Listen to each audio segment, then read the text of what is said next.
I was in my early 20s and I remember sitting down with my mom saying, Mom, the reason why intelligence is so important to me is because I'm trying to figure out the formula to not end up old and miserable. Because I looked around and I got scared. And so that's what I've spent my life doing, is trying to figure out how to create a formula to be, successful, but also fulfilled.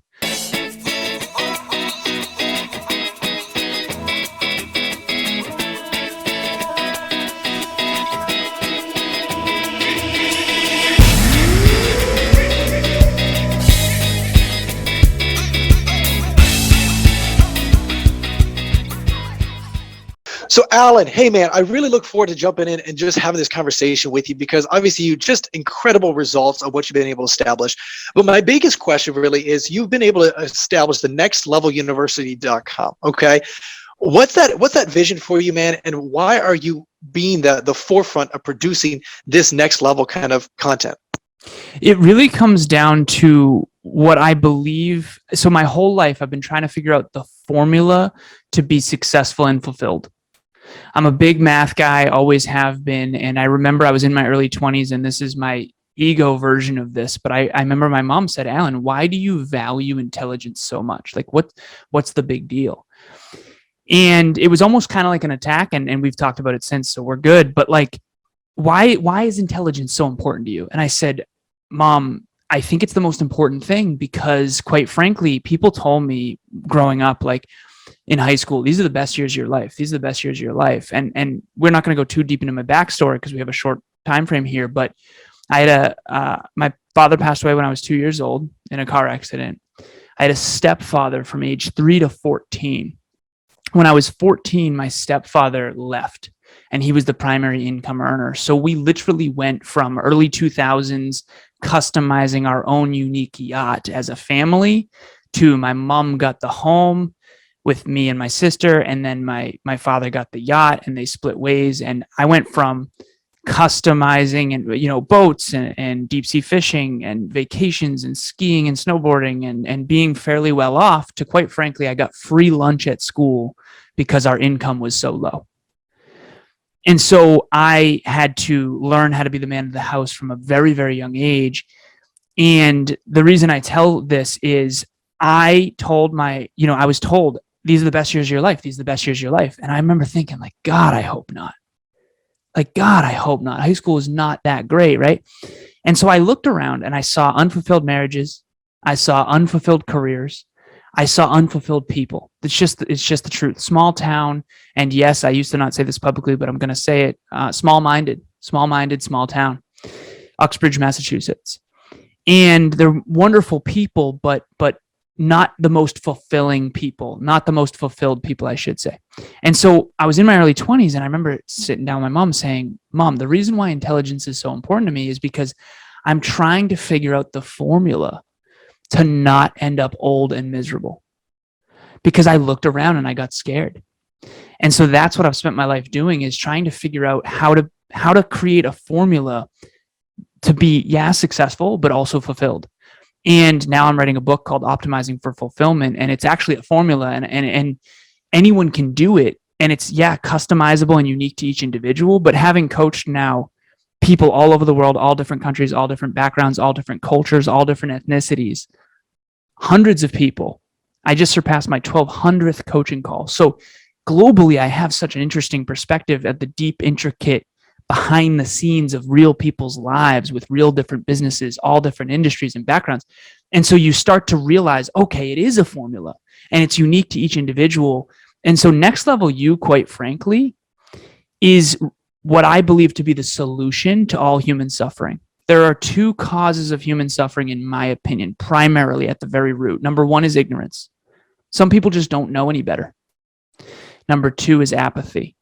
Some people know better, but they don't care enough, or some combination of the two. Ignorance and apathy. You either don't know any better or you don't care enough, or some combination of both. And so what are the solutions? The solution is education, self-education, and emotionalizing and empowering people to, I think, the integrity of the individual. I have it written in my bathroom. It's like the integrity of the individual is the solution. Let us all sweep our own porch and the whole world will be clean. And so personal development, quite frankly, is the solution. And we want to bring personal development to the masses to the very best of our ability. And we're going to do that through a podcast and through online courses and through coaching and consulting and through helping businesses and all these different things. And so that's really in a nutshell what we're trying to do is we want to have the most positively impactful personal development company in history. And we're creating that and globally scaling it. And we have 25 departments and we're a lot more than just a podcast, but the short form version of it is the personal development, physical, mental, emotional, spiritual, health, wealth, and love is the solution to human suffering by teaching people what we never learned in school, but desperately need to know. Well, I appreciate that because, that right there shows to me your journey a little bit on how you came to this, right? One of the things I always found very interesting, and I always hear this with Steve Jobs, he wrote this poem, and he says the people that already are reading this poem already know these things, right? And so what I look at that is very similar to kind of the industry a little bit, right? The people that are already reading the books, that are doing this stuff, are the ones that already know this, right? But it's the people that aren't, sadly, they're making the choice not to, right? And that's really what we have to acknowledge. And so my question to you, Alan, is like, it's not that deploying that and giving that resources to those people, but it's how do I get them to humble themselves enough to open and make that choice intentionally, the people that actually need it the most, to actually listen. How would you do that? You know what's interesting, and I appreciate the question, and I've found that too. Some of the people that need it most are the least inclined. That's a Jim Rohn quote. And this is the challenge right here. The people who need it most are the least likely. We do an episode a day. We do a live podcast a week. We have a book club every single week. We do a monthly meetup where it's virtual with people. And then we do a live event in person biannually, twice a year. And then we have an annual retreat. And the people who are most likely to come to those things are actually, in a weird way, the people who need it the least. And so how do we do this? How are we going to, it's almost like how do you expose someone to personal development when they're the least, they value personal development the least? Because it wouldn't be hard to bring them if they valued it. And so to answer your question, I would ask myself another question, and it's this. How can I embody the results that other people value enough to where they'll be intrigued by how I did it to the point where I'll be able to help them do it too? And so I'll give you an example. I had tons of high school friends, college friends, and corporate friends before I got in a car accident at 26. And I really started to shift all of my focus away from achievement and more towards character, integrity, and personal growth. And yes, achievement too. But I was always very achievement oriented. That'll be clear to anyone listening. But I wasn't always as focused on my holistic health, wealth, and love, personal development, and character. And so I've shifted all of my focus to integrity of the individual, keeping the promises I make to myself, and really holistic self-improvement. And all my old friends, for example, from high school, college, corporate, all that stuff, they're actually starting to come around now, but only after we're successful.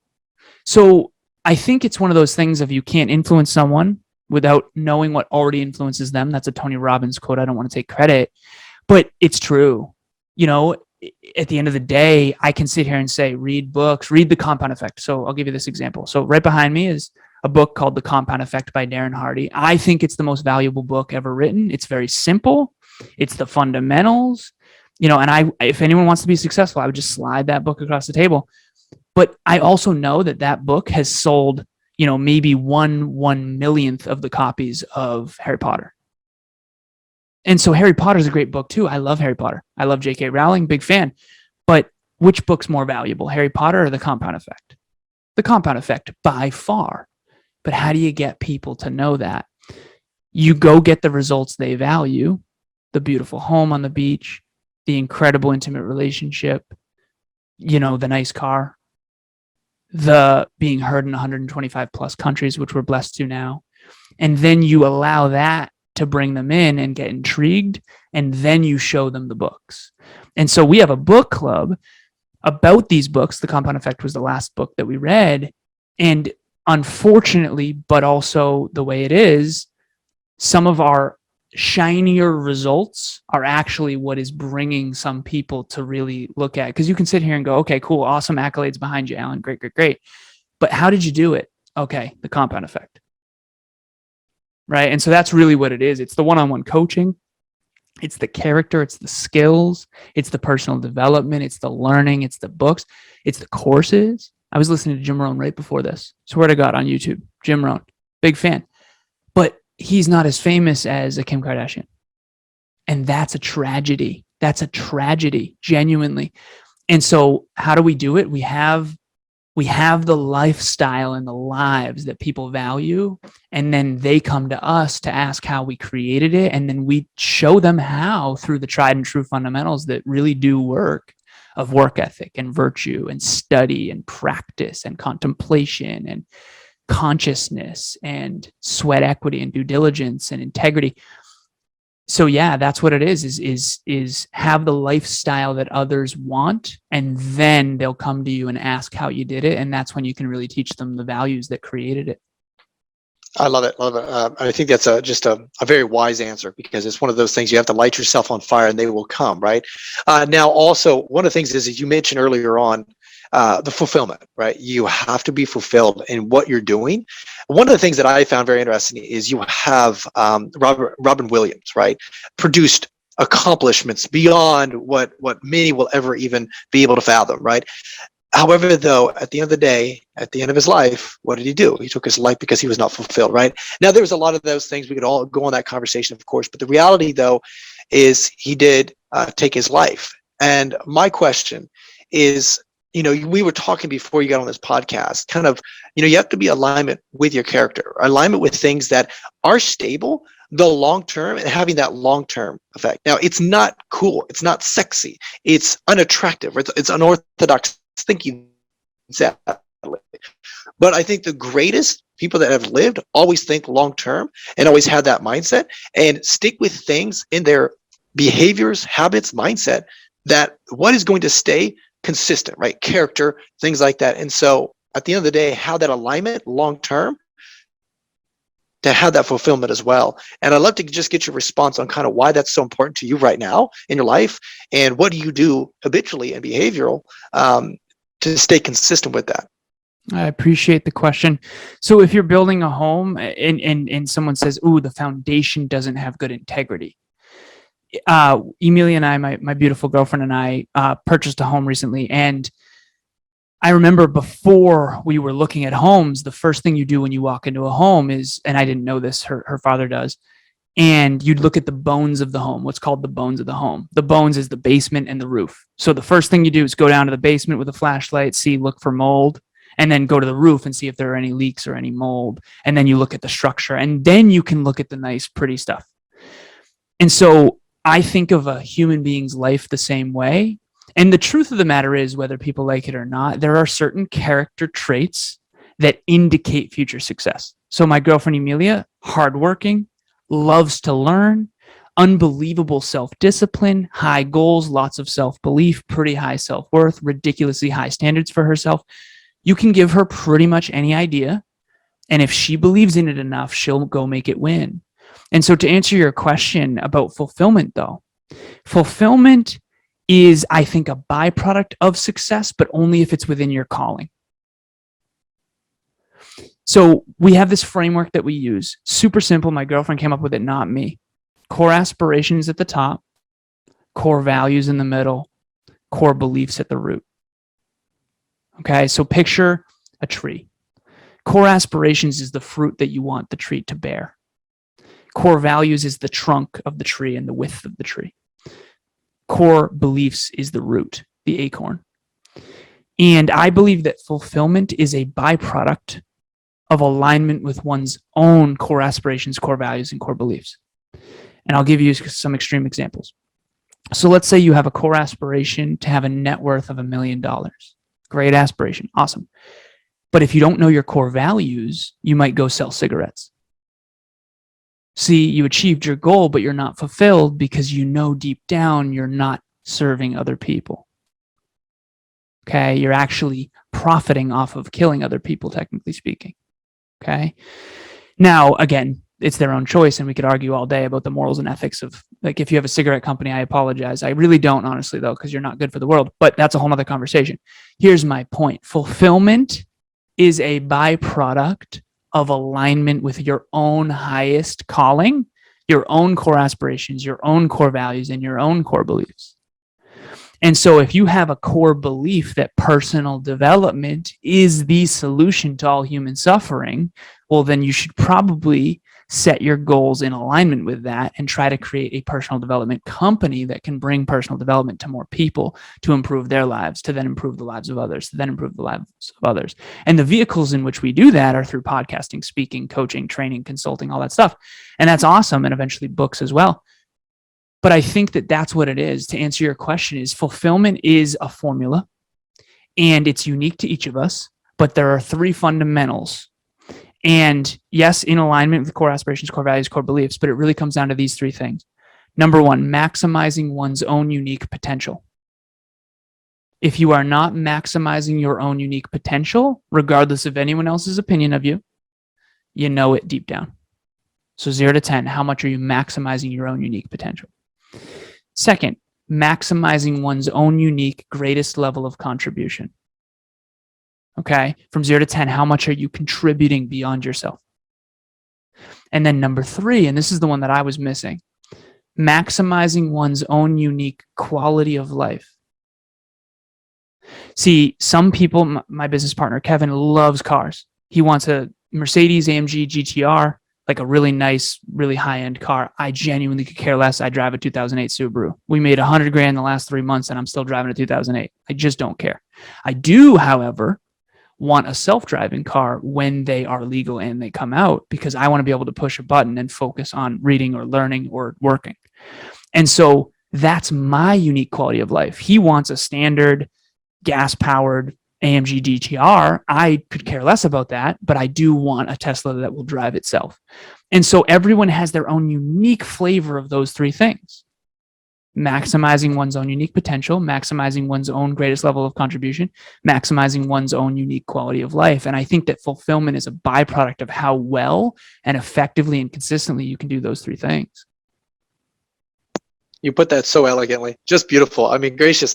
Just incredible amount of value as well. And I just love that those pillars, if you will, or that tree analogy, because that really brought a really beautiful kind of picture into my head. And saying, what I always found very interesting is that people have beliefs, and first of all, they're not even aware that these beliefs are running their life. And secondly, they've never actually looked internally and said, okay, what beliefs are producing good fruit, and what beliefs are producing bad fruit, right? Because that's what you were coming back down to. It's like, okay, if you are running a system, a program, and you're not even aware that it's running consciously or unconsciously, there's something wrong with that. And Alan, my gracious, the biggest thing is I wish we had more time. I know we got to jump here and the other businesses, but I really thank you just for the value that you brought here today. Now, where can our audience reach, communicate, be a part of your community, man? Thank you so much. I really appreciate the kind words, and this was an awesome interview. I know it was a short form. Where can you reach me? So Next Level University, spelt just like it sounds, Next Level University. Any podcast platform, we're on YouTube. In the show notes of every episode is my contact information, my email, my Instagram, my LinkedIn, my Facebook. Reach out anytime. Between my executive admin and myself, we still get back to literally everyone.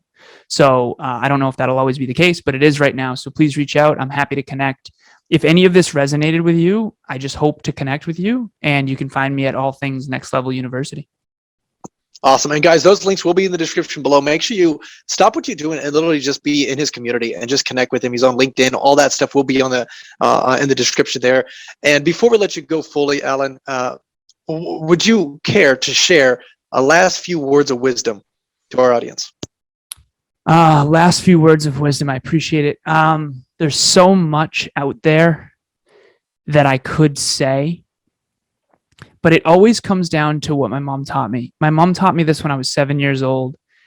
And my mom, just like all of us, has done many things well, many things poorly. But this was fire. And I was 7 years old, and she said, Alan, you can be a CEO or you can be a farmer. I'm going to love you either way. But if you're a CEO, you can wake up one day and decide to be a farmer. It does not work the other way around. Aim high, and you'll have choices. If you struggle with self-belief, it's going to be hard to aim high. What I'm telling you is that you can do it, and you got to try, because a lot of the things that you value in life, the freedom, the being your own boss, the beach house and the beautiful relationship and all that kind of stuff, a lot of that is actually a byproduct of something far bigger. So aim high, and I promise you, if you strive, it'll be hard, it'll be challenging, but you'll grow a lot and you'll have choices. Life is about choices. Everything you say, think, do, feel, and believe, and everything you don't say, don't do, don't think, don't feel, don't believe, it's all a choice. And once you wake up to that, you can really shift your life in a direction that is more positive. And I hope that everyone listening or viewing this shifts their life in at least a little bit of a more positive direction and gets 1% better every day. That's the goal. Choices, get 1% better every day. Try to live in your calling a little more each day, and you'll be more fulfilled than most people. Awesome. And guys, that is Alan. Make sure you reach out to him. Alan, again, I appreciate just you being on our community. And I love what you said, aim high.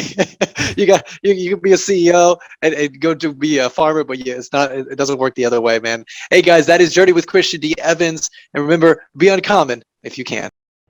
Hey, stop. This is Christian D. Evans, host of Journey with Christian D. Evans podcast. And I just want to say personally, thank you for listening to our podcast. And, if you love what you're hearing right now, please, like this, share this, and show some love to our guest, and write a review, and, share this with your friend, your family, someone that truly needs it, because at the end of the day, you can make an impact in that person's life by sharing their story with that individual. And again, if you're a new guest, welcome to our community. We're so excited. We're so just honored. And secondly, if you're a returning guest, hey, we appreciate the love. Thank you. Share this with your friend and family. And guys, remember, be uncommon if you can.